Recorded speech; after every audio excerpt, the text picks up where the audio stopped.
আচ্ছা, আমি একটা বিষয়ে কথা বলতে চাচ্ছিলাম, সেটা হচ্ছে অ্যাথিস্টের থিওরি অনুযায়ী সবাই মানে মানে একটা পজিশন হচ্ছে যে ক্রিয়েটরে বিলিভ করে না।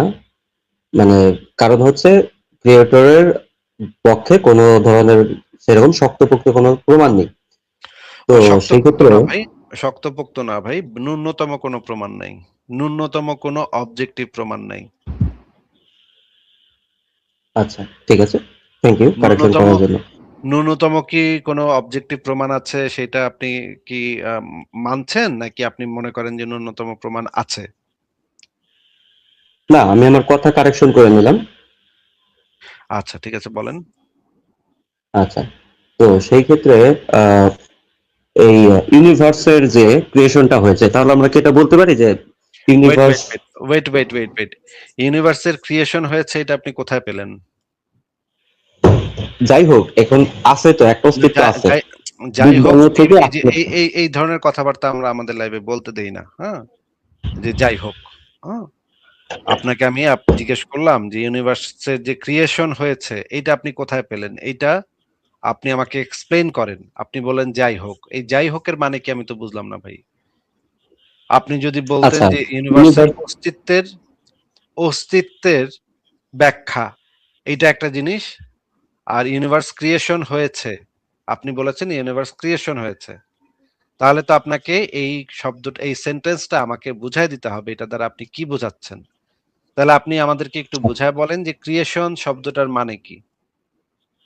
আচ্ছা, তাহলে আমি এখানে যেটা বোঝাতে চাচ্ছি সেটা হচ্ছে, বিগ ব্যাং থেকে তো আসলে আমরা জানি যতটুকু যে বিগ ব্যাং হয়েছে, বিগ ব্যাং থেকে ইউনিভার্সটা আসলো না, ধীরে মিথ্যা ধীরে কথা, ধীরে ভুল ধীরে। কথা, ভুল কথা, ভুল কথা, একদমই ভুল কথা। বিগ ব্যাং হচ্ছে বৃহৎ সম্প্রসারণ তত্ত্ব। বাংলায় বললে বৃহৎ সম্প্রসারণ তত্ত্ব। এই জিনিসটা শুধুমাত্র এক্সপ্লেইন করে যে মহাবিশ্বের এক্সপানশনটাকে এক্সপ্লেইন করে। মহাবিশ্বের ক্রিয়েশন বিষয়ে এইটা কোনো মতামত দেয় না। আবারও বলছি, মহাবিশ্বের ক্রিয়েশন সম্পর্কে এই তত্ত্ব কোনো মতামত দেয় না। এই তত্ত্ব শুধুমাত্র মহাবিশ্বের এক্সপ্যানশন, সম্প্রসারণ হচ্ছে, এইটা বলে। তাহলে আপনি যদি বলেন ক্রিয়েশন হয়েছে, বিগ ব্যাং বিগ ব্যাং তত্ত্ব বলছে যে ক্রিয়েশন হয়েছে, এটা তো এই রকমের কথা মানে বিগ ব্যাং থিওরির ভিতরে কোথাও নাই। কোথাও এরকমের কোথাও বলা নাই যে মহাবিশ্বের সৃষ্টি হয়েছে। বিগ ব্যাং তত্ত্ব, বৃহৎ সম্প্রসারণ তত্ত্ব হচ্ছে মহাবিশ্বের এক্সপ্যানশন হয়েছে, সম্প্রসারণ হয়েছে। এটা খুব সুন্দরভাবে প্রমাণ করে। আপনি কি আপনাকে কি আমি এখন একটু বের করে দেখাবো যে মহাবিশ্বের এক্সপ্যানশন আহ, তত্ত্ব যেটা হচ্ছে বিগ ব্যাং থিওরি, এটা কি আহ, মহাবিশ্বের সৃষ্টি বিষয়ে কিছু বলে নাকি এক্সপ্যানশন বিষয়ে কিছু বলে? এটা কি আপনাকে আমি বের করে দেখাবো? হ্যাঁ হ্যাঁ, এটা আমার ভালো হয়। আচ্ছা, তাহলে আমরা একটু প্রথমে একটা লেখা পড়বো, লেখা পড়ার পরে আমরা সেই জিনিসটা একটু অ্যানালাইসিস করব, ঠিক আছে? আমরা একটু চ্যাট জিপিটিতে চলে গেলাম। চ্যাট জিপিটির যে ইয়াগুলা, স্ট্যান্ডার্ড গুলা খুবই ক্রিটিক্যাল হয়। ওরা মানে বিভিন্ন বিষয় খুবই ক্রিটিক্যালি অ্যানালাইজ করে। এর থেকে মোটামুটি জেমিনি আর একটু কম ক্রিটিক্যাল। হ্যাঁ, চ্যাট জিপিটি আমি আপনাকে বের করে দিলাম। এই জন্য এই যে চ্যাট জিপিটি একটু বেশি সমালোচনা করে, খুব কঠিন সমালোচনা করে। আমার আমারই একটা লেখা আমি পরীক্ষা করাবো, তো এই জন্য চ্যাট জিপিটি বের করলাম যেন আরো কঠিন ভাবে সমালোচনা করে। হ্যাঁ, আপনি এই সমালোচনার সাথে একটু লবণ মিশিয়ে খাবেন আর কি। মানে আপনাকে বোঝাচ্ছি যে আপনি এত কঠিন সমালোচনাকে মানে এত আক্ষরিক ভাবে নেবেন না।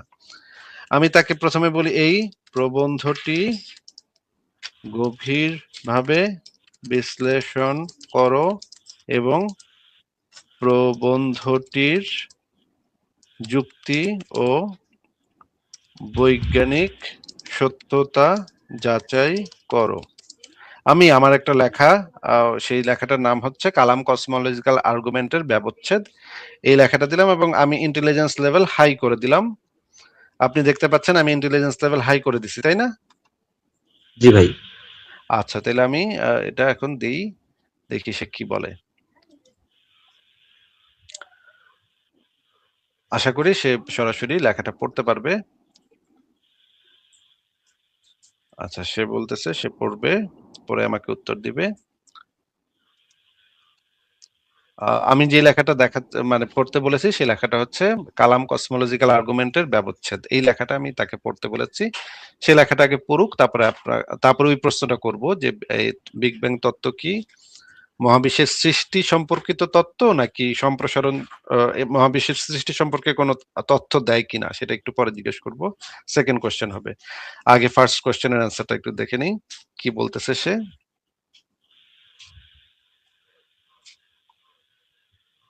আগেই বলে নিয়েছি যে চ্যাট জিপিটি কিন্তু খুবই কঠিন ভাবে, খুবই কড়া মানদণ্ড দিয়ে যাচাই করে। হ্যাঁ, একদম মানে তারপরেও এটা দিয়েই যাচাই করি, কারণ তাহলে ভুলগুলা বা ত্রুটিগুলা বা সমস্যাগুলা খুঁজে বের করাটা সহজ হবে। আহ, একটু দেখি আরো সে অ্যানালাইজ করছে, আর একটু করুক।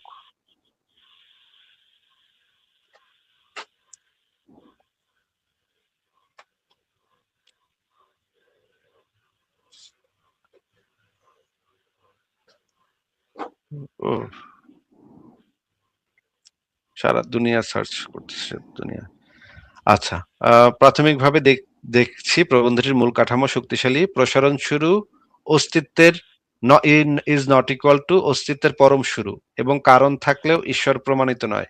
এই দুই আঘাত যথার্থ, তবে কয়েক জায়গায় বৈজ্ঞানিক ভাষা অতিরিক্ত নিশ্চিত বা জনপ্রিয় বিজ্ঞানের ভাষায় বেশি নির্ভরশীল, সেগুলো আলাদা করছি। আচ্ছা, ঠিক আছে, একটু সমালোচনা করতেছে, সমালোচনা করবে, সেটা একটু দেখি আরো করতেছে। এই যে এখানে একটা কথা লেখা আছে, প্রসারণের শুরু অস্তিত্বের পরম শুরু, এই কথাটা কি দেখতে পেয়েছেন? Is not equal to. হ্যাঁ, হ্যাঁ। আচ্ছা, তাহলে আমরা একটু দেখি আরো পড়ি। লাইভ পেজটি পরে রিভিউ করলাম। সামগ্রিক রায় প্রবন্ধটি যুক্তি শক্তিশালী, কিন্তু বৈজ্ঞানিক ভাষার কয়েকটি জায়গায় অতিরিক্ত নিশ্চয়তা বা জনপ্রিয় বিজ্ঞানের সরলীকরণ আছে। এগুলো ঠিক করলে প্রবন্ধটি আরো কঠিন, আরো একাডেমিক এবং অ্যাপোলজেটিক পাল্টা আক্রমণের বিরুদ্ধে বেশি সুরক্ষিত হবে। প্রবন্ধটির সবচেয়ে শক্তিশালী জায়গা হলো এটি কালাম কসমোলজিক্যাল আর্গুমেন্টকে মূল সিলো জিজমের সিলোজিজমে ধরে পরীক্ষা করছে। যা শুরু হয় তার কারণ থাকে, মহাবিশ্বের শুরু আছে, অতএব মহাবিশ্বের কারণ আছে। এরপর সেই কারণকে ঈশ্বরের রূপান্তরের লাভটি আলাদা করেছে। এই কাঠামো যৌক্তিকভাবে সঠিক, কারণ কালাম যুক্তির প্রথম দুই প্রেমিস সত্য হলেও সর্বোচ্চ সিদ্ধান্ত হবে কোনো কারণ ব্যাখ্যা আছে, ব্যক্তিগত ইচ্ছাশীল ধর্মীয় ঈশ্বর। এই সিদ্ধান্তটি অতিরিক্ত থিওলজিক্যাল আমদানি। প্রবন্ধে এই লাভটি স্পষ্টভাবে ধরেছে এবং এটি লেখাটির সবচেয়ে শক্তিশালী আঘাত। দ্বিতীয় শক্তি হলো বিগ ব্যাং ইকুয়ালস অস্তিত্বের পরম শুরু। এই অ্যাপোলজেটিক সমীকরণকে ভেঙে দেয়া।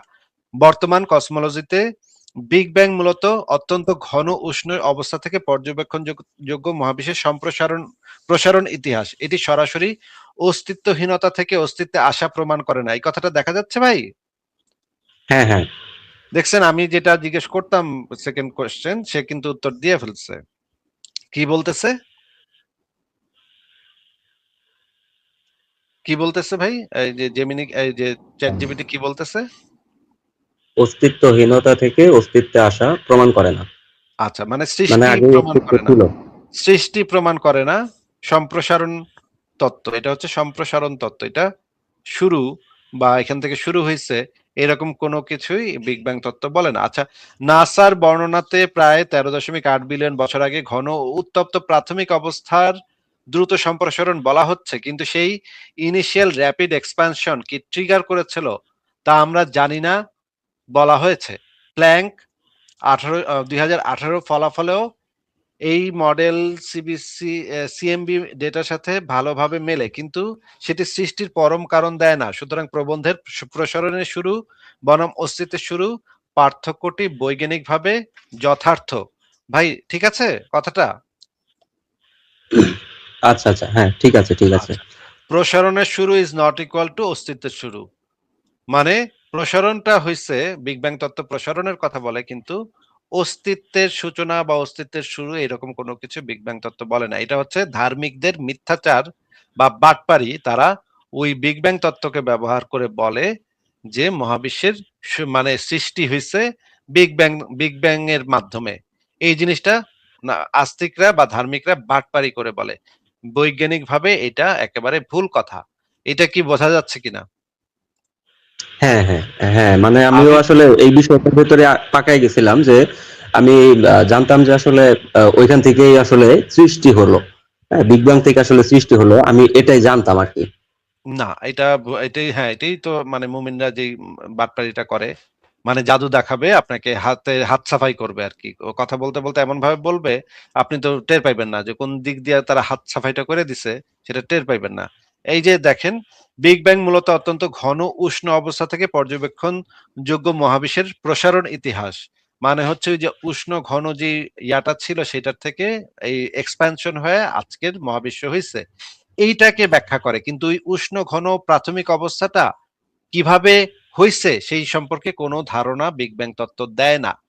আমরা এই বিষয়ে বলতে পারি এটা সম্পর্কে আমরা জানি না। সেটা কিভাবে আসলো, কিভাবে কি হইলো সেগুলো আমরা বলতে পারি না। কিন্তু ওইটা সৃষ্টি হয়েছে, মহাবিশ্ব সৃষ্টি হয়েছে এরকম কোনো তথ্য বিগ ব্যাং তত্ত্ব দেয় না। আচ্ছা, এবার পরের স্টেপটা আসি।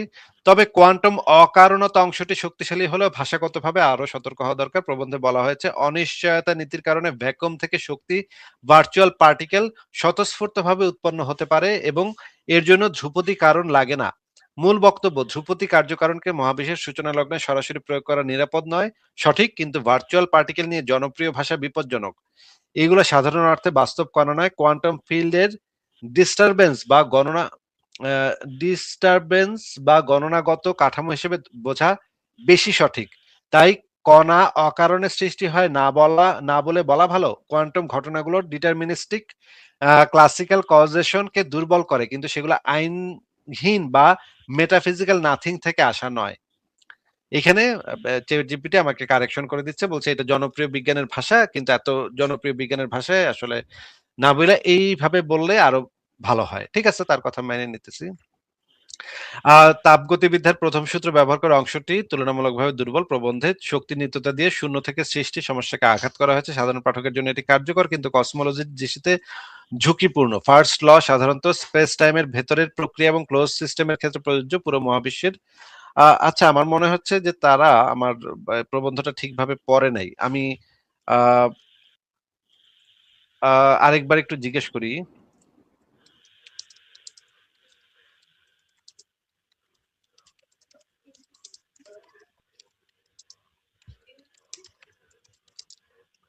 আমার মনে হচ্ছে সে ভাষাভাষী উত্তর, কারণ আমার কাছে মনে হচ্ছে আমি যেগুলোর উত্তর দিছি অলরেডি এই লেখার ভিতরে, সেটা সে ভাষাভাষী উত্তর দিচ্ছে। এই যে দেখেন, সে বলতেছে আপনার সন্দেহ যৌক্তিক, আগের উত্তরটি যথেষ্টভাবে গ্রাউন্ডেড ছিল না।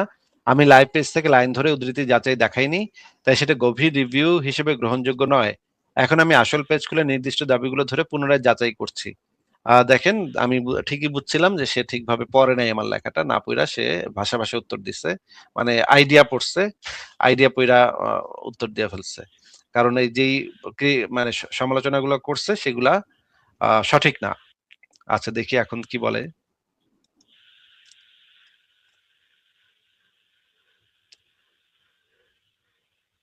আহ,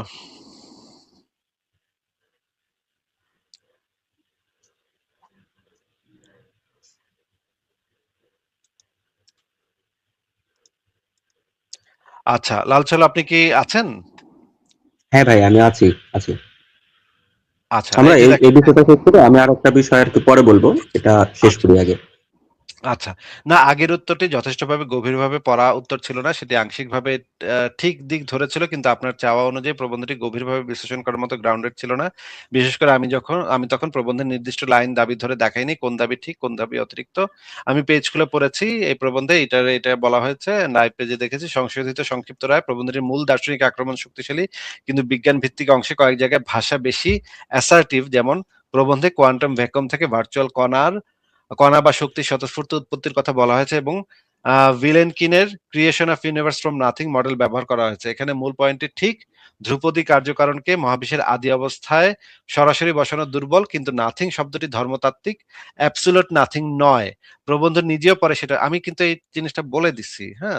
তারপরেও কেন সে এটাকে সমালোচনা করতেছে সেটা আমি বুঝতেছি না। চ্যাট জিপিটি মানে হুদাই কেন এই জিনিসটা আবারও নিয়ে আসছে, আমি এই জিনিসটা বুঝতেছি না। এই জিনিসটা কিন্তু বলে দেয়া আছে ওই প্রবন্ধে। আচ্ছা, দেখি তারপরে কি বলতেছে। তাই এই অংশের অকারণ সৃষ্টি ভাষা সাবধানে ব্যবহার করা উচিত, কারণ কোয়ান্টাম ইনডিটারমিনেন্সি মানে আইনহীন অলৌকিক অকারণতা নয়। বিগ ব্যাং অংশে প্রবন্ধের যুক্তি বেশ শক্তিশালী। প্রবন্ধ বলছে বিগ ব্যাং সম্প্রসারণের শুরু নির্দেশ করে কিন্তু অস্তিত্বের পরম শুরু প্রমাণ করে না, এটি বৈজ্ঞানিকভাবে সঠিক অবস্থান। বিজিভি থিওরেম প্রসঙ্গে প্রবন্ধের মূল বক্তব্য ঠিক দেখায় যে ঈশ্বর দেখায় না, প্রবন্ধে দাবি করা হয়েছে এতে ইত্যাদি ইত্যাদি। আচ্ছা, সবচেয়ে সংশোধনযোগ্য অংশ হচ্ছে বি থিওরি অফ টাইম। প্রবন্ধে বলা হয়েছে আধুনিক পদার্থবিজ্ঞান বি থিওরি বা ব্লক ইউনিভার্স দৃঢ়ভাবে সমর্থন করে এবং তাই মহাবিশ্বের পরম সূচনা দাবি অকার্যকর। এই দাবিটি বেশ শক্ত। রিলেটিভিটি ইত্যাদি সমস্যা ফেলে এটা সত্য, বিও থিওরি প্রমাণিত বলা দার্শনিকভাবে অতিরিক্ত। না, এইখানেও চ্যাট জিপিটি দার্শনিক ইয়া নিয়ে আসছে, আমি এখানে বৈজ্ঞানিক প্রমাণ দিতেছি, সে দার্শনিক ইয়া নিয়ে আসছে। স্ট্যান্ডার্ড এনসাইক্লোপিডিয়া আলোচনাতে বলা হয়েছে এ থিওরি বি থিওরি ইত্যাদি এখনো মেটাফিজিক্যাল ডিবেট হিসেবে আছে, তাই এখন ভাষা হওয়া উচিত আধুনিক আপেক্ষিকতা। এ থিওরি নির্ভর নির্ভর কালাম কসমোলজিক্যাল আর্গুমেন্টকে দুর্বল করে, বি থিওরি প্রমাণ করে নয়। আচ্ছা ঠিক আছে, আমরা মানে মূল বক্তব্য প্রবন্ধটি দার্শনিক কাঠামো 8.5 দিছে, কেসের দুর্বলতা ধরার জন্য 9, বৈজ্ঞানিক ভাষা নির্ভরতার জন্য 7। এইটা যেহেতু আমি এটা একটা ব্লগ পোস্ট, এটা পিয়ার রিভিউড কোনো আর্টিকেল না, এই কারণে আমি যেই ভাষা ব্যবহার করছি সেই ভাষা নিয়ে চ্যাট জিপিটি আপত্তি তুলতেছে যে এখানে কিছু ভাষার মানে বৈজ্ঞানিকভাবে চালু ভাষার কিছু ব্যবহার আছে যেটা আমি সাধারণ মানুষের পাঠযোগ্য করার জন্য সেই ভাষাগুলো ব্যবহার করছি। কিন্তু সেও বলতেছে যে কয়েকটা বাক্য সংশোধন করলে আরো রেটিং আরো বাড়বে। ঠিক আছে, আমি মোটামুটি আপনাকে দেখাইলাম।